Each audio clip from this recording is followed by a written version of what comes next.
I mean, just imagine building a multi-million-dollar national museum. Right.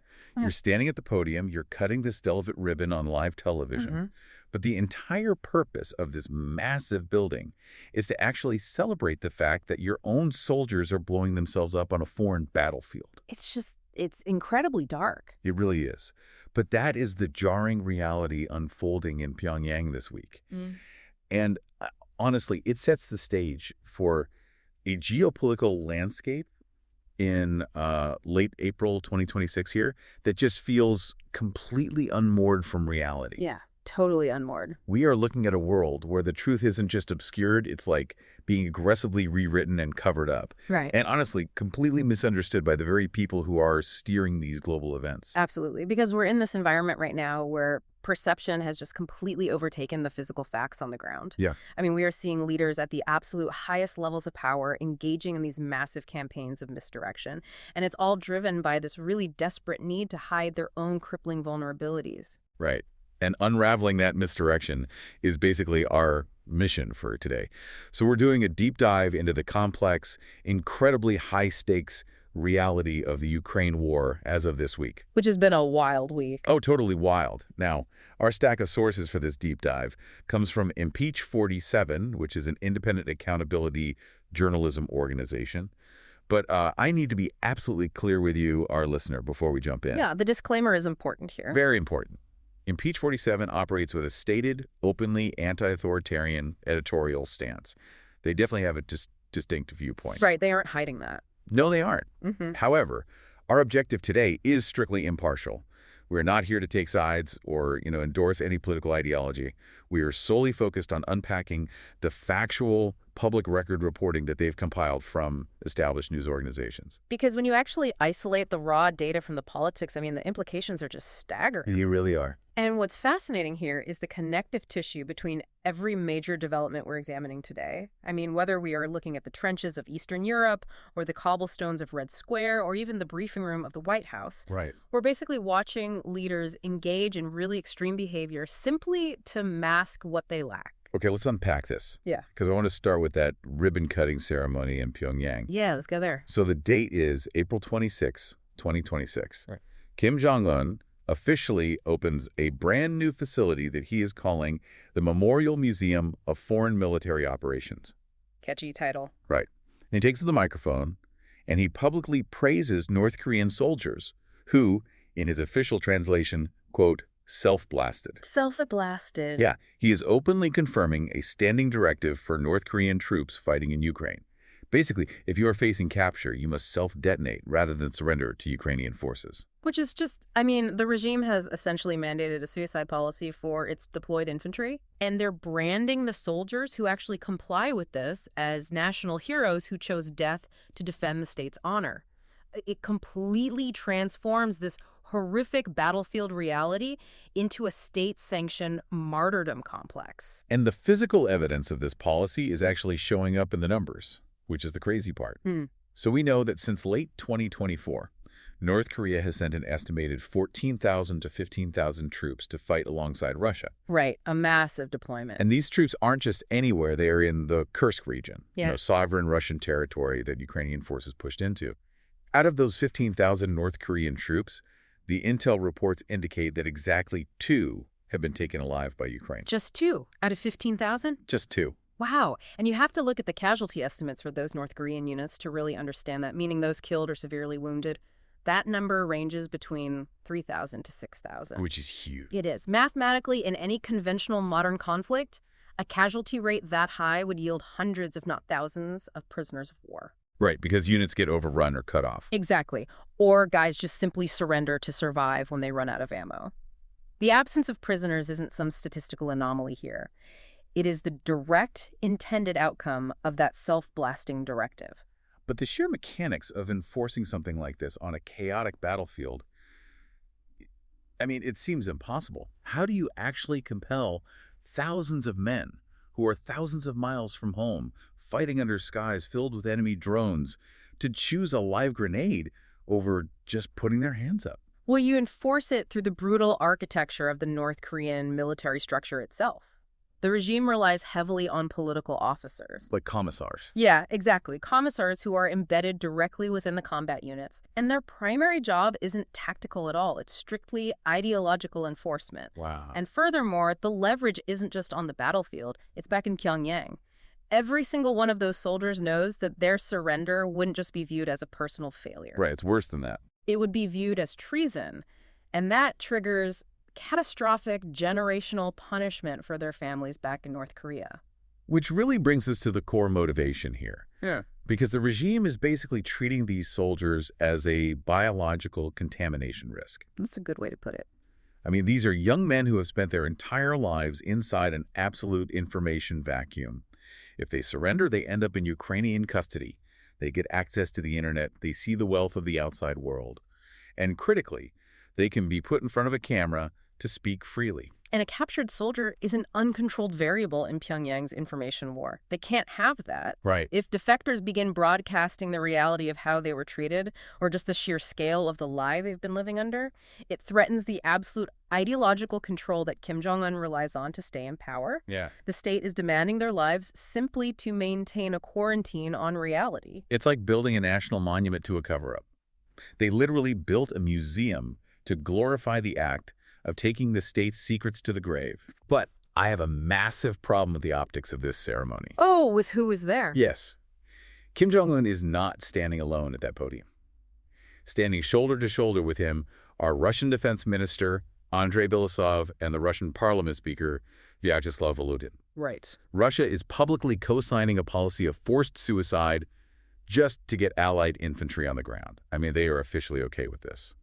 The presence of Russian leadership at that ceremony is honestly an incredible admission of Moscow's own vulnerabilities. How so? By standing on that stage and applauding, Russia is validating a practice that totally violates international norms of warfare. But they are accepting that grim bargain because the Russian military is experiencing a profound manpower strain right now. So they just need the bodies. Exactly. They are so desperate for bodies to plug the holes in the Kursk region just to defend their own borders from a Ukrainian incursion that they are willing to basically underwrite a foreign ally's suicide pact. It is a staggering level of desperation. Russia is so starved for infantry that they are applauding foreign suicide pacts on Tuesday, and then by Thursday, Vladimir Putin is picking up the phone to beg Washington for a timeout. And that leads directly into our next development here. Right. Because when a military machine is that depleted of basic resources, the weakness inevitably spills over from the battlefield into the diplomatic arena. So on April 28, which is just 2 days after that museum opened, Vladimir Putin places a call to Donald Trump. Right. And he proposes a unilateral humanitarian truce. He wants a strict 3-day ceasefire running from midnight on May 8 to midnight on May 11th. Now, on paper, proposing a humanitarian pause sounds like standard diplomatic maneuvering, Sure. but the dates are everything here. Yeah, you have to look at the calendar. May 9 is Victory Day in Russia. Right. Culturally and politically, it is arguably the most sacred day on the Russian calendar. It commemorates the Soviet Union's defeat of Nazi Germany in World War II. And for decades, it has been the primary mechanism for the Kremlin to project an image of absolute military invincibility, both to its own citizens and to the world. And the centerpiece of that projection is the massive military parade through Red Square in Moscow. I mean, the visuals of the cobblestones shaking under the weight of those intercontinental ballistic missiles, the rows of heavy armor, the T-34 tanks leading the modern mechanized infantry, it is pure theater of power. Historically, yes, absolutely. But the official announcement leading up to the 2026 parade states that for the first time since 2007, the event will not feature a column of heavy military vehicles. Which is wild to think about. It is. And the Kremlin's official justification for an empty Red Square is, quote, the current operational situation. Which is an incredibly polite way of saying the cupboards are completely bare. Yeah, the heavy armor simply isn't there anymore.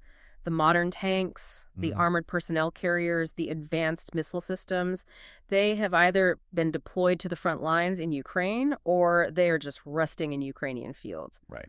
Putin cannot afford to pull operational armor back to Moscow for a photo opportunity, but holding the parade without the armor exposes the catastrophic toll the war has actually taken on the Russian military apparatus. So if we look at this closely, proposing a ceasefire because you can't outfit your own military parade is essentially like a magician asking the audience to dim the house lights so no one can see the trapdoor opening. That's a great way to look at it. I mean, you are asking the world to freeze the entire conflict for 3 days, framing it as a humanitarian gesture, solely because your military weakness is about to be broadcast on state television. And the international reactions reveal exactly how transparent this maneuver really is. Yeah. Donald Trump responded to the proposal by calling it, quote, a lot.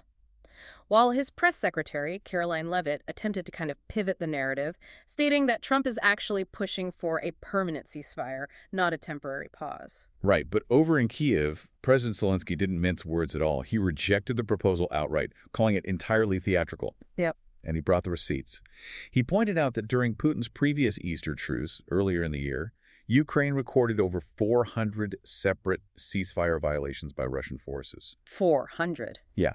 So Zelensky's position is basically that Moscow will just use the quiet to reload, enjoy their parade, and then resume shelling on the 11th.